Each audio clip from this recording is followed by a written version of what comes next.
বন্যা আসছে কয়েকদিন একটু কিছু নিয়ন্ত্রণে, আবার আগের মতো।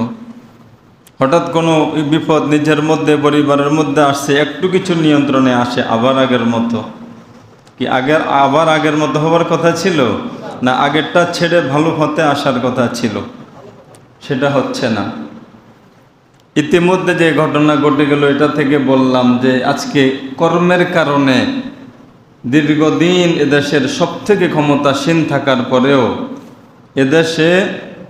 এ দেশটা স্বাধীন হওয়ার পর থেকে সবথেকে ক্ষমতাধর বাদশাহ, রাজা বা রাজত্ব এটাই তো ছিল। 16 বৎসর পর্যন্ত কেউ কিছু বলতে পারে নাই, মাহফিলেও বলতে পারবে না সত্য কথা, মসজিদেও বলতে পারবে না, আর মোবাইলেও বলতে পারবে না। আপনি বলছেন মোবাইলে এলাকায় একজন অপরাধীর বিষয় কারোর সাথে বলছেন, সে আমার উপর অন্যায় করছে, কালকে আপনাকে ধরে নেওয়া হচ্ছে আর মামলা দিতেছে এলাকার মধ্যে সন্ত্রাসী কোনো একটা কর্মে আপনি আসামি, অথবা কোনো ডাকাতি আসামি, অথবা কোনো দর্শনের আসামি। এরকমই তো হয়েছে বলেন। আমি গত সপ্তাহে যাওয়ার পরে নিয়মিত মোবাইল দেখি না, মাঝে মধ্যে কেউ দেখায় বা দেখি, অবাক হয়েছি কয়েকটা জিনিস দেখে। একটা হলো, যিনি ব্যারিস্টার হলেন, তাও বিপদের মুহূর্তে তার বাবার মামলা চলতেছে, মীর কাসেম আলী, যিনি নাকি এই আপনার ইবনে সিনা সহ বহু প্রতিষ্ঠান এবং হাজার হাজার কোটি টাকার মালিক। এই লোকটার ছেলে ব্যারিস্টার, মামলা চালাইতেছে বাপের। হঠাৎ রাত্রে ঘরে আসলো কিছু লোক, পত্রিকাতে আসছে গতকালকে। হঠাৎ তার ঘরে কতগুলো মানুষ আসলো, আসার পরে তাকে বলল, তাকে কোনো কথা ছাড়াই জোর করে টেনে সিঁড়ি দিয়ে নিয়ে যাচ্ছে। নেওয়ার পরে নিয়ে কোথায় বন্দি করছে, 8 বছর পৃথিবী থেকে বিচ্ছিন্ন, দুর্গন্ধ পচা খাবার দিছে, প্রথম খেতে পারে নাই, পরে খাইছে। যাওয়ার আগে স্বাস্থ্য কেমন ছিল, পরে কেমন হয়েছে, সেই ব্যাপবলা হয়ে গেছে, চিনতে পারতেছে না কিছু, বুঝতে পারতেছে না কিছু। আরেকটা খবর প্রকাশ হলো, যিনি ব্রিগেডিয়ার ছিল, উনি নাকি সিরিয়ালের সেনাপ্রধান হওয়ারও সম্ভাবনা ছিল। আজমি কি নাম, আবদুল্লাহ আজমি নাকি নাম, ওনাকে 8 বছর, কয় বছর, 11 বছর এমনভাবে বন্দি রাখছে, উনি এখন কিছু বলতে পারতেছে না। মানে নিজে নিজে কামতেছে, শুধু কোনো কিছু বলার শক্তি নেই। অথচ উনি কি আমার মতো মেধাবী? কত শক্তিশালী একটা মেধাবী এবং ব্রিগেডিয়ার সেনাবাহিনীর, মানে কিছুদিনের মধ্যে উনি হয়তো সেনা প্রধান হওয়ার কথা। এত উপরের স্তরের লোকটার উপর কত নির্মম অত্যাচার। যাক 2-4 জন তো বেঁচে আসছে, আরো অনেকের সন্ধান নাই। এগুলো কি জুলুম না? এগুলার আজকে ফলাফল কি দেখতেছি? আজকে আমি ইসরায়েলের রিক্সার জন্য দাঁড়াইছি, ওই যে গাছের নিচে নামে, গাড়ির থেকে নামে দাঁড়াইছি ওই রাস্তাতে। মানুষ বলতেছে আওয়ামী লীগ ভালো মানুষ করে না। আপনাদের এলাকার মানুষ বলতেছে ভালো মানুষে আওয়ামী লীগ করে না। খোঁজ নিয়ে দেখেন, হিন্দুদের মন্দিরে আওয়ামী লীগের গুন্ডারা, ডাকাইতেরা আগুন লাগাইতেছে, বাড়িঘর ডাকাইতি করতেছে, সন্ত্রাসী করতেছে। এই দলটা যারা করে এগুলা ডাকাত, চোর, সন্ত্রাসী হয়, এগুলো এখানে বলতেছে।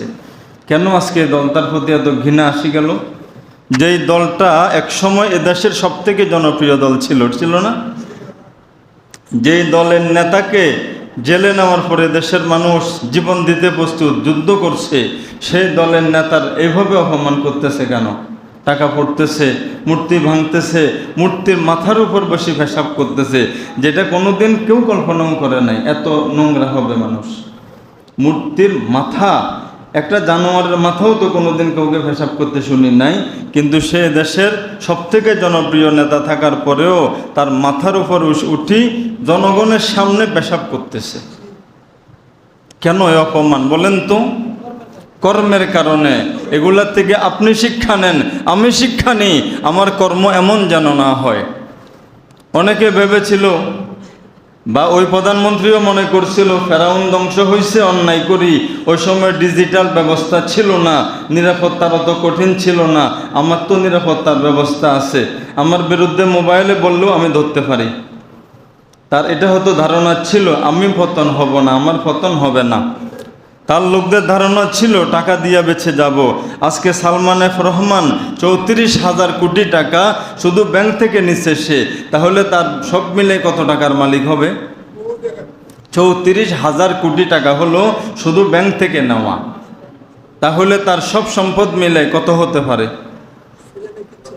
আমাদের অত্র এলাকায় সবার সম্পদ মিলালে কি 34,000 কোটি হবে? কয়েক গ্রাম মিলালে হবে? 34 কোটি না, 34,000 কোটি। এটা শুধু ব্যাংক ঋণ, ওনার পত্রিকা আসছে। এরপরেও এই লোকটা দাড়ি ফেলে দিল।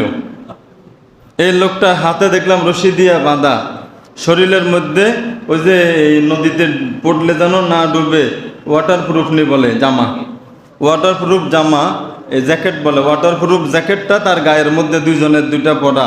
কোথাও যাচ্ছিল সেখান থেকে ধরে হাত বাঁধা। আমি তো প্রথম হলুদ দেখে মনে করছি এটা কি পড়ছে, কোনো হিন্দুদের শালু। পরে আমার মনে পড়লো আমরা তো সন্দীপ যাইতে আমরাও পড়ি, হাতিয়া যাইতে আমরাও পড়ি। এটা হলো লাইফ জ্যাকেট বলে, লাইফ জ্যাকেট মানে ওটা হলো সাগরে পড়লেও একটু ভাসমান থাকবে, যদি হায়াত থাকে কেউ উদ্ধার করতে পারে হয়তো তাকে পাবে। এটা পরে লাইফ জ্যাকেট পরে উনি হাতে রশি দিয়া বাঁধা, আবার দাড়ি ছিল এত বড়, আমার থেকে বড় ছিল, কি সুন্দর দাড়ি ছিল, সাদা, এগুলো ছাঁচা। এই পরিণাম এত 1000 কোটি টাকার মালিকের হবে কেন? আমি তো সারা জীবন চাকরি করে টাকা জমা 1 কোটি জমাইতে পারবো, আমার কল্পনাও এখনো আসে না, বুঝলেন না? 1 কোটি তো 100 লাখে 1 কোটি, অত টাকা আমি কোথায় পাবো? আর সে তো হাজার হাজার কোটি টাকার মালিক, তার এত অপমান কেন? আর আমার কিচ্ছু নেই। আমাকে ওই দিন একজনের রিক্সা ভাড়া দিয়ে আমাকে, আপনাদের মুসল্লি, আমাকে পৌঁছায় দিছে একবারে সাসারা। আরেকজনে আমাকে এর আগের জুমা টাকা ভাড়া দিয়ে দিছে রিক্সার মধ্যে। আবার রিক্সা আসছি, আমি চিনি না, রিক্সাওয়ালা টাকা নিতে চায় না। তো আমি তো এলাকার কেউ না, দেশেরও মান্যগণ্য বিশেষ কোনো কেউ না, এত মোহাব্বত কেন করে বলেন? হাজার হাজার কোটি টাকার মালিক, এগুলা দেখে বাকিরা শিক্ষা নেওয়া দরকার। আল্লাহ পাক বলছেন ফাতাবিরু ইয়া উলিল আলবাব, ফাতাবিরু ইয়া উলিল আলবাব। ও বিচক্ষণ লোকেরা, জ্ঞানওয়ালারা, বুদ্ধিমানেরা, শিক্ষা গ্রহণ করো। শিক্ষা নিলা না, তুমি আর জানোয়ারের মধ্যে ব্যবধান থাকলো না। আল্লাহ পাক মানুষকে জানোয়ারের থেকে নিকৃষ্ট বলছে না? কেন বলছে? কর্মের কারণে। ওয়ালাকাদ যারানা লিজাহান্নামা কাসীরাম মিনাল জিন্নি ওয়াল ইনসি লাহুম কুলুবুন লা ইয়াফকাহুনা বিহা।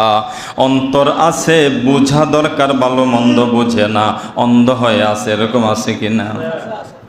ওয়ালাহুম আয়ুনুন লা ইউবসিরুনা বিহা। চোখ দিছে আল্লাহ তাআলা, চোখ দিয়া যেগুলা দেখি, বুঝার কথা, শিক্ষা নেওয়ার কথা, ইবরত হাসিল করার কথা, এগুলা সে করে না। ওয়ালাহুম আযানুন লা ইয়াসমাউনা বিহা। কানে শুনে শুনে এখান থেকে কি উপলব্ধি করবে সেটা সে করে না। আল্লাহ পাক বলে উলাইকা কাল আনআম। এই লোকগুলা মানুষের আকৃতি ধারণ করেছে, মানুষ, চেহারা সুরতে মানুষ, তাদের কর্মের কারণে তারা কাল আনআম, চতুষ্পদ জন্তুর মতো। কাপমানি মতো, আনআম মানে চতুষ্পদ জন্তু। এরা কার মতো বলেন? চতুষ্পদ জন্তুর মতো। এটা আমার কথা না, আল্লাহর কথা। এরপর আল্লাহ পাক বলে, আমি ওই দিন বললাম কুকুর বলছে যে কুকুরের মনে কষ্ট পাইতে পারে না।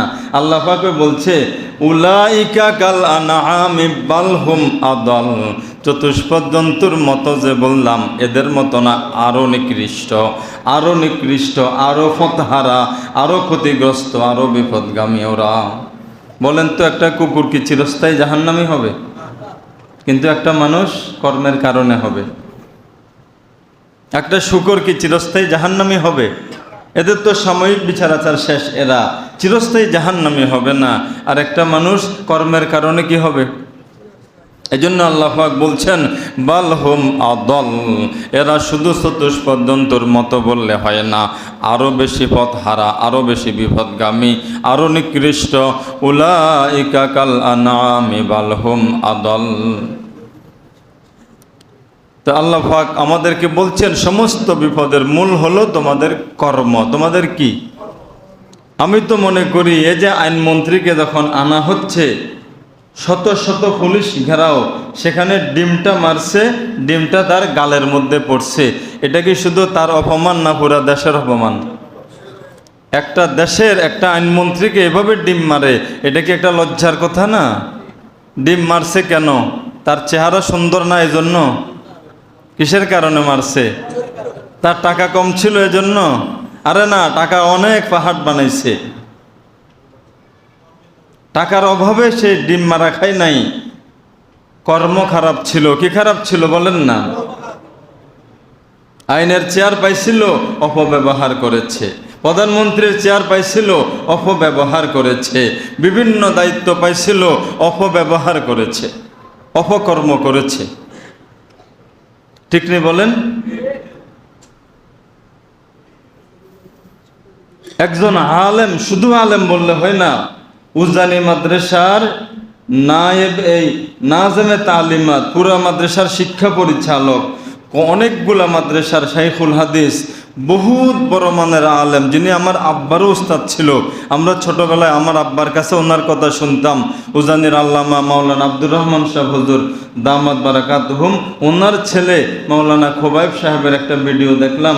ওনাকে পুলিশ ধরে ইচ্ছা মতো মারতেছে, ওনার গায়ে জুব্বা পরা। কোনো চুরি করে নাই, ডাকাতি করে নাই, যাত্রাবাড়ি আন্দোলনকারীদের সাথে উনিও ছিল।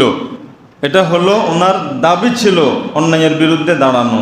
ওনাকে মারার পরে উনি দৌড় দিছে, মারি খাইতো আর জোরে দৌড়তে পারে না, একটু করে দৌড় দিছে, এমনভাবে ফায়ার করছে জায়গার মধ্যে লাশ পড়ে গেছে, শহীদ হয়ে গেছে। অনেকগুলা লোক দেখলাম পুরা চেহারা গুলি মারছে, যে চোখ চলে গেছে, হাত পা ভেঙে গেছে, অচল হয়ে গেছে। এগুলা অপকর্ম। এটা তো দুনিয়াতে বাদ দিলাম, তাদের যে অপমান হচ্ছে, অনেকে দুনিয়াতে ধরা খাইতেছে, লাঞ্ছিত হইতেছে, বেজ্জত হইতেছে, এটা আমি একদম বাদ দিলাম। এটা কোনো একবারে বিষয় না মনে করলাম। কিন্তু মৃত্যুর পরে যে হালত হবে, কে বাঁচাবে? হিসাব করে দেখছেন? ওদিন বলছিলাম, সে নিজের আমল নামা তার হাতে নামার পরে নিজেই বুঝবে আমার কি শাস্তি হওয়া দরকার। আন আনাসিন রাদিয়াল্লাহু তাআলা আনহু, হযরত আনাস রাদিয়াল্লাহু তাআলা আনহু থেকে বর্ণিত, আল কুতুবু কুল্লুহা তাহাতাল আরশি, আপনার আমল নামা, আমার আমল নামা, সকলের আমল নামাগুলা যাই করতেছি, রাতে হোক দিনে হোক, যত গোপনে হোক, যত প্রকাশ্যে হোক, যত ক্ষমতার বলে হোক, যত টাকার বলে হোক, যত অন্যায় অপরাধ গুনাহ ভালো মন্দ আমি করতেছি, আপনি করতেছেন, সবগুলা জমা হচ্ছে। এগুলা সব আল্লাহ পাকের আরশের নিচে ওই লিখিত আকারে সুরক্ষিত আছে, ভিডিও আকারে সুরক্ষিত আছে, যেভাবে যেই প্রমাণ দরকার সেভাবে সুরক্ষিত আছে। এগুলা ময়দানে হাসরে তাহতাল আরশি ফাইদা কানা ইয়াউমাল মাওকাফি বাআতাল্লাহু রিহা ফাতাতিরুহা বিল আইমানি ওয়াশ শামাইলি, ময়দানে হাসরে আল্লাহ পাক একটা কুদরতি বাতাস চালু করবেন। ওই বাতাসটা দুই দিকে রওনা হবে, একটা হবে ডান দিকে, আরেকটা হবে বাম দিকে। ওই বাতাসটা দুই ভাগে বিভক্ত হয়ে ডান দিকে যখন যাবে, প্রত্যেকটা নেককারের আমল নামাগুলা বাতাসের সাথে যাওয়া শুরু করবে। বাম দিকে যখন যাবে, প্রত্যেকটা বদকারের বদ আমল নামাগুলা বাম দিকে যাওয়া শুরু করবে। না কেউ বেঁচে যেতে পারবে? প্রত্যেকের আমল